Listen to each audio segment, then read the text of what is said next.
અને આ દરેક બહેનો મનમાં ઓમ નમો ભગવતે વાસુદેવ બોલજો. મેં ગંગાજીમાં આવ્યો છું તો થોડું મસ્ત સીન રાખજો. નીકળ માકડા બનવું પડશે એના,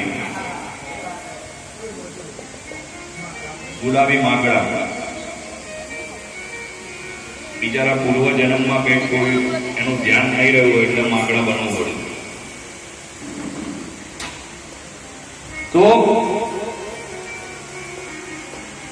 સુરવર મુનિવર સબકી હરીની લાગી સ્વાર્થ તરત સબ પ્રીતિ. સ્વાર્થ વગર આ દુનિયામાં કોઈ પ્રેમ નથી કરતો.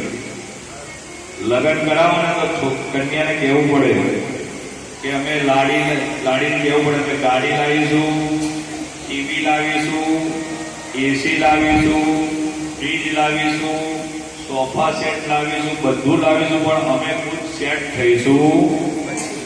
બધું આવે પણ આવેલી કન્યા જ સેટ ના રહે. અત્યારે જમાનો બદલે ગયો, કોઈના લગ્ન નથી થતા. કેટલા 4 ખટારા ભરી લોકો કુંવારા છે. કન્યા જ નથી. દરેક સમાજમાં કન્યા નથી. કોઈ એક સમાજ નહીં, કન્યાની બહુ અછત છે. તો તમારા ઘરમાં વહુ હોય ને તો તમે ભાગ્યશાળી કહેવાઓ. તો વહુનું ધ્યાન રાખજો. જો વહુનું ધ્યાન નહીં રાખો ને તો આખા ગામમાં વાતો થશે. તમે બહુ મોટા વડીલ બનવા જશો ને તો લોચાવા શબ્દો સસરો